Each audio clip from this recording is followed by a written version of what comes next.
com Poliana Amaro.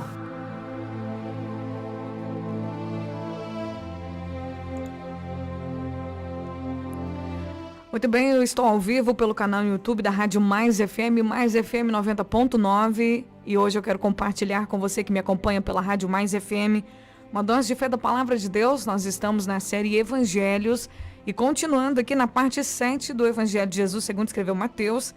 Diz assim no capítulo 4, a partir do versículo 17: A partir de então, Jesus começou a anunciar sua mensagem, dizendo: arrependam-se, pois o reino dos céus está próximo. Logo depois da tentação no deserto, quando Satanás deixou Jesus e os anjos vieram servi-lo, diz a palavra de Deus que Jesus começou seu ministério ali pela região da Galileia. Ele saiu de Nazaré, se mudou para Cafarnaum, junto ao mar da Galileia, na região de Zebulon e Naftali. E como Mateus, ele mostrava Jesus como o Messias prometido, todas as narrativas de Mateus vai encontrar-se, o Mateus ele vai citar, ele vai puxar um escrito de um profeta do Antigo Testamento. Ele vai puxar lá de Moisés, de um dos profetas, uma profecia sobre Jesus, pois Jesus é o cumprimento da palavra de Deus. E o profeta, e o Mateus, ele cita aqui uma passagem bíblica do profeta Isaías, que diz: na terra de Zebulon e Naftali, junto ao mar, além do rio Jordão, na Galileia, onde vivem tantos gentios, o povo que vivia na escuridão viu uma grande luz, e sobre os que viviam na terra onde a morte lança sua sombra, uma luz brilhou. A partir de então, Jesus começou a anunciar sua mensagem: arrependam-se, pois o reino dos céus está próximo. Então, por direção do Espírito de Deus, quando Mateus relatava sobre a vida de Jesus, ele fez questão de identificar nas Escrituras o que nos profetas, em Moisés e nos profetas, o que se falava sobre Jesus, comprovando que Jesus era o cumprimento.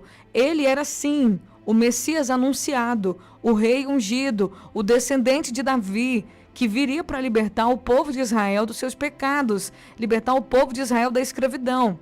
Só que naquele momento as pessoas achavam que Jesus viria com poder de guerra, porque Roma dominava sobre o país de Israel. Eles não eram uma nação livre.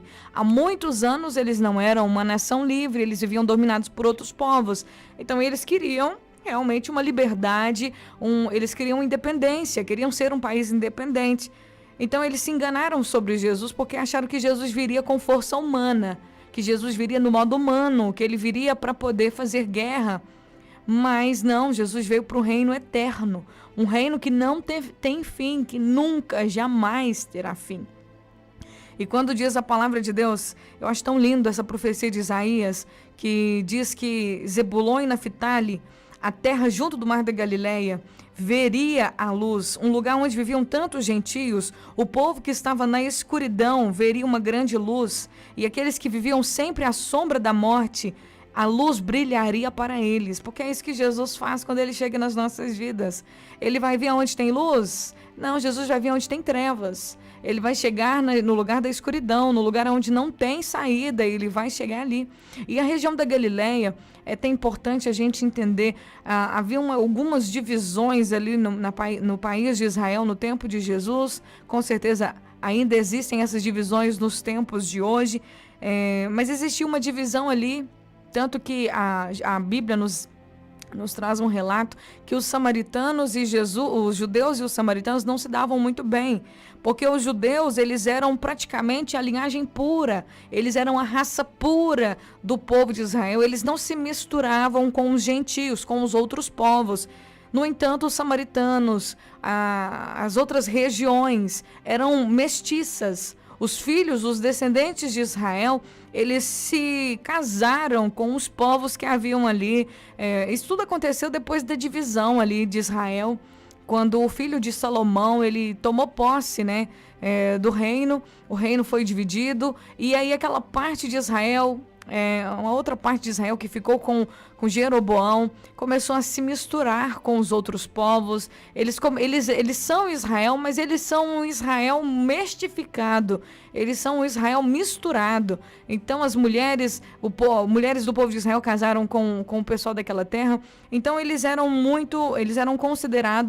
eram considerados de verdade abençoados. Eles eram considerados amaldiçoados porque eles eram mestiços. Porque eles eram o povo de Israel, descendentes de Abraão, mas misturados com os outros povos. Agora o povo de Judá não, o povo judeu eles eram puros. Judeu casava com judeu. Não tinha mistura ali de povos, eles casavam entre eles, entre as pessoas da mesma tribo. Eles mantinham a cultura.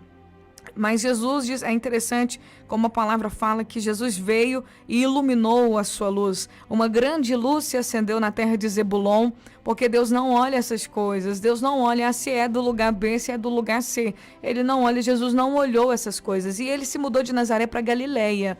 E dali da Galileia, Jesus começou a pregar a mensagem do reino de Deus. Dali da Galileia, Jesus começou a falar do reino de Deus. E é interessante que a mensagem inicial de Jesus foi a mesma mensagem de João Batista. Jesus disse: arrependam-se, porque o reino dos céus está próximo. O reino dos céus está próximo de quem pode se arrepender. Se eu posso me arrepender dos meus pecados, se eu olho para a minha vida, vejo que da maneira que eu vivo, da maneira que eu vivi, que o que eu faço não tá certo mais, não tá legal mais, não tá produzindo nada de bom para mim. Se a forma como eu levo a minha vida tá me fazendo ficar infeliz, tá me fazendo sofrer, tá me trazendo muitos problemas. Se eu olho para minha vida e vejo que as coisas que eu tenho feito me trago resultados horríveis, resultados de morte, resultados de sofrimento para mim, aí o reino de Deus tá chegando para mim. Porque o arrependimento, ele abre a porta para o reino de Deus chegar. Então nós precisamos entender, é necessário a gente se arrepender, e o arrependimento não é remorso. O arrependimento não tem nada a ver com remorso. O arrependimento, ele limpa a casa. O arrependimento, ele realmente faz com que você se aproxime de Deus com garantia de que você será livre do fardo do pecado, do fardo que o inimigo colocou nas suas costas, levando você, influenciando você a fazer as coisas conforme a sua vontade. Gente, nesse mundo, tudo que tem nesse mundo é ilusão. Diz a palavra que a gente não pode amar o mundo e nem o que no mundo há, porque quem ama o mundo, o amor do Pai não está nele. Quem ama as coisas deste mundo, as riquezas deste mundo, os prazeres deste mundo, as diversões deste mundo, quem ama as coisas que este mundo dá, não consegue ter em si o amor do Pai. Não consegue ter dentro de si, não consegue sentir, não consegue viver o amor de Deus, não consegue. De maneira nenhuma, porque o amor de Deus, ele enche a nossa vida, ele nos completa de tal maneira que quando nós somos completos pelo amor de Deus, o mundo perde o sentido pra gente. E da mesma forma, quando você é cheio do mundo, o amor de Deus perde o sentido pra você. Por mais que você queira, você não consegue. Só que tem uma coisa, as coisas do mundo te fazem mal, mas o amor de Deus te faz bem demais, dá conta que você nem imagina. O amor de Deus é tudo que a gente precisa. E é interessante que Jesus começou pregando a mensagem do arrependimento. E um dia ele estava andando à beira-mar. Diz aqui no versículo 18, ele estava andando à beira-mar do mar da Galileia, e ele viu dois irmãos, um chamado Simão, que é conhecido como Pedro, e o André, seu irmão. E eles estavam jogando as redes porque eles eram pescadores, viviam da pesca. E Jesus, vendo aqueles dois irmãos lançarem as redes, Jesus disse: sigam-me e eu farei de vocês pescadores de gente. Eu farei de vocês pescadores de gente. Hoje vocês estão pescando peixe, mas eu vou fazer de vocês pescadores de homens. Jesus falou na linguagem daqueles dois irmãos. No Evangelho de Mateus, nós vamos ver um relato sobre o chamado dos discípulos, que André, ele foi o primeiro discípulo a ser chamado por Jesus. Ele foi o primeiro discípulo de Jesus. Ele era discípulo de João Batista. E um dia, quando o João Batista, porque a história é resumida no ângulo de cada um dos escritores, né? Vem Lucas, aí escreve de uma maneira, porque ele buscou relatos e ele relata de uma forma. Aí vem Mateus, que estava ali presente, ele relata os episódios de um ângulo diferente do ângulo que ele estava. E vem João, relata o evangelho, relata a vida de Jesus de um ângulo bem diferente, porque João era amigo íntimo de Jesus, ele era mais próximo, então ele estava mais presente dos diálogos e então ele relata algumas coisas com mais detalhe. E João relata, o apóstolo João, ele vai relatar no Evangelho de Jesus segundo João, que o André, ele era discípulo de João Batista, que quando ele e mais outro discípulo, que não se sabe o nome, ouviram João Batista testemunhar sobre Jesus, testificar, dizendo que Jesus era o Cordeiro de Deus, que tira o pecado do mundo, que ele era realmente tal, o Messias, André, mas um outro companheiro dele vai atrás de Jesus, e quando eles vão atrás de Jesus, Jesus olha e vê eles seguindo, ele pergunta, o que vocês querem? Eles falam, Senhor, onde você mora? E aí Jesus mostrou para eles onde morava e eles ficaram ali. E depois André foi até seu irmão Simão e disse, olha, venha, nós achamos o Cristo. Nós achamos o Cristo. Então o primeiro discípulo de Jesus foi André. Só que nesse episódio aqui, talvez seja no dia seguinte ou um pouco depois, na mesma semana, Jesus está andando ali na beira do mar da Galileia e vê esses dois irmãos trabalhando ali no barco, pescando, porque eles viviam da pesca. E Jesus lança uma palavra sobre eles, dizendo para eles, venham, me sigam, porque eu vou fazer de vocês pescadores de homens. Hoje vocês estão aí pescando peixes, mas eu quero algo maior para vocês. Vocês vão pescar pessoas. Vocês vão fazer a diferença na vida de pessoas. Eu estou chamando vocês para serem meus discípulos, para me seguirem. E aí diz a palavra de Deus que no mesmo instante eles não titubearam. No mesmo instante, eles deixaram suas redes e o seguiam. Mas isso por quê? Porque primeiro eles já tinham ouvido falar de Jesus, porque eles já tinham visto Jesus falar e porque eles já tinham ouvido o testemunho de João Batista sobre Jesus. E André era irmão de Pedro e disse para Pedro, nós achamos o Cristo, porque existem muitos sinais de que esse homem é diferente, que ele é realmente o Messias. E agora esse homem que é o Messias chega e chama a gente, vem e me segue. Eles no mesmo instante, eles largaram tudo e seguiram Jesus. Porque não tem como você seguir alguém que você não conhece, que você não bota fé, que você não olha e fala, poxa, essa pessoa é importante. Então, quando o Evangelho de Deus, quando a Palavra de Deus, quando o Evangelho de Jesus chega nas nossas vidas, a boa notícia sobre ele chega nas nossas vidas e você de fato reconhece que o que está chegando até você é de Deus, a gente não titubia em largar tudo para seguir. Quando você entende o amor de Deus, quando você entende o que Jesus é, e o que Jesus fez, e como é importante nós corrermos atrás e recebermos a vida eterna, quando nós entendemos todos os sinais que Deus nos ama, que Ele preparou um novo céu, uma nova terra, que Ele nos chamou, que Ele pode mudar a nossa história, que Ele pode fazer coisas maravilhosas em nós e através de nós, a gente não titubeia, não pensa duas vezes.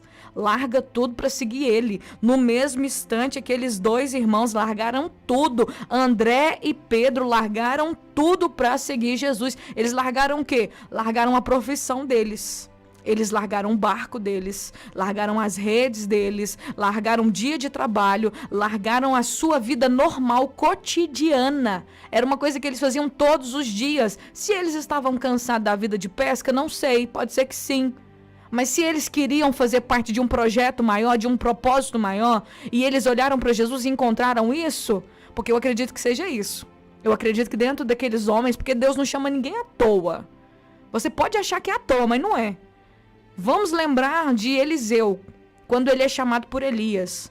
O Eliseu estava lá, com as 12 juntas de boi, mexendo na terra lá, arando a terra para plantação. De repente chega Elias, pega a capa e bate nas costas de Eliseu. O Eliseu larga tudo e entende. Elias fala para ele, você entendeu o que eu fiz com você, Elias? Eliseu, ele diz, eu entendi, deixa só eu beijar meus pais aqui, eu vou dar um jeito nesses bois aqui. Ele foi lá, beijou os pais, deu um jeito nos bois, queimou os carros de boi, matou os bois, deu comida pro povo e foi seguir Elias. Porque talvez já tinha dentro do coração daqueles homens, do Eliseu e também do André, do filho do Pedro, e também dos outros discípulos, um desejo de fazer parte de um propósito maior. um desejo de fazer diferença no mundo, um desejo de ser alguém diferentemente do que é. Às vezes você não gosta do seu trabalho, você não gosta da sua vida, você não gosta do jeito que você tem levado, e Deus tem uma coisa maior para você, Deus tem um chamado para você.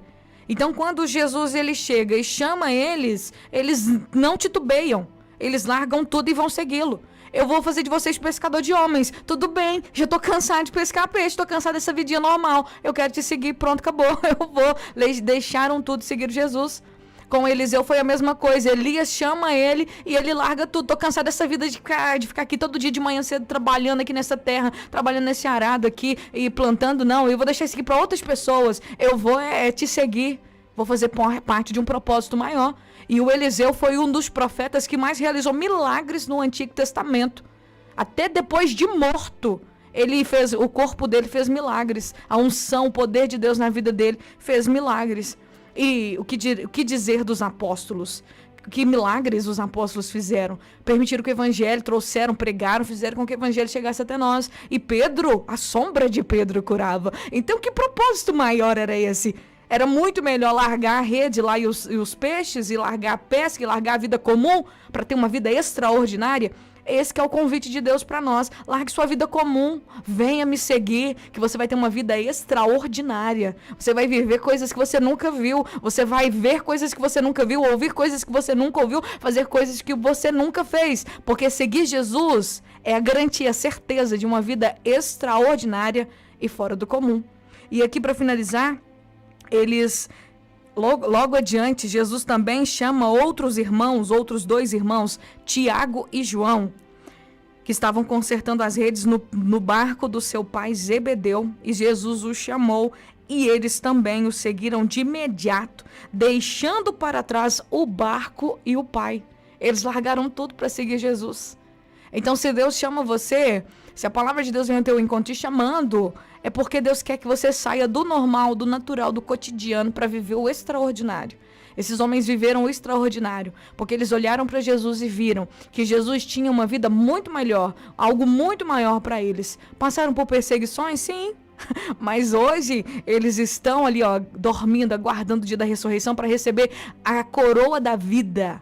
E tudo aquilo que eles fizeram aqui na terra em nome do Senhor. Que Deus deseja o sobrenatural, Deus deseja fazer em nossas vidas o extraordinário, o inacreditável, o maravilhoso. Que nós possamos dizer sim ao chamado dele. Porque não há quem tenha deixado carro, casa, pai, mãe, irmãos, irmãs, propriedades, pelo amor do Senhor Jesus e pelo Evangelho, que não receba 100 vezes tanto aqui, por fim, a vida eterna. Nesse momento eu convido você a orar comigo. Senhor, obrigado pela tua palavra, te louvo, Jesus, o Senhor é bom e a tua misericórdia é para sempre. Oh, Jesus, que nós possamos ter dentro de nós esse entendimento, que o Senhor venha clarear, iluminar a tua presença nas nossas vidas, que possamos ter a disposição de André, de Pedro, de Tiago, de João, dos discípulos que largaram tudo para te seguir. Porque eles entenderam que o Senhor estava chamando eles para serem agora não pescadores de peixes, mas pescadores de homens. Não fazer o normal, o cotidiano que todo mundo faz, mas fazer agora e viver o extraordinário, o incrível, o diferente, o sobrenatural. Eu sei que o Senhor tem chamado pessoas hoje para viver isso. Eu sei que hoje o Senhor tem falado através dessa palavra para pessoas. Olha, larga o que você tem. Eu quero fazer de você pescador de homens. Eu quero fazer de você pescadora de homens. Eu quero fazer de você o extraordinário. Que nós possamos dizer sim, que ainda assim existam pessoas que tenham a capacidade de largar tudo para te seguir. Porque o Senhor é maravilhoso e o Senhor não erra. O Senhor jamais falha. O Senhor não desampara. Senhor, a melhor escolha das nossas vidas é te servir. O Senhor nunca decepciona. Que o Senhor abençoe cada vida. Oro também por aqueles que estão passando por momentos difíceis nesses tempos de chuva, Senhor. Deus, eu sei que o Senhor pode fazer com que esse temporal, essas chuvas, Senhor, acalmem-se sobre nosso centro-oeste de Minas, sobre nossa Minas Gerais, sobre o nosso país. Eu sei, Senhor, que o Senhor tem poder sobre os ventos, poder sobre as águas, poder sobre tudo na natureza. Se existe alguém que pode nos socorrer e possa fazer algo por nós, em nosso favor, é o Senhor.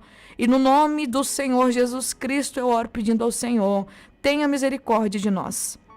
Que as chuvas cessem, Que no nome de Jesus essas tempestades, esses temporais, essas grandes quantidades de água que têm descido do céu sobre nós, em nome de Jesus, cessem. Que haja bonança, tranquilidade, que haja alívio. O Senhor disse para a tempestade que a tempestade se acalme. O Senhor disse para o mar se aquete. E eles se acalmaram. E o Senhor disse que nós poderíamos fazer o que o Senhor fez e fazer ainda coisas maiores. Que no nome de Jesus essas águas se escoem. Que no nome de Jesus caminhos se abrem. Caminho onde não tenha pessoas. Para que essas águas elas encontrem um lugar de descanso. Um lugar onde elas possam escoar.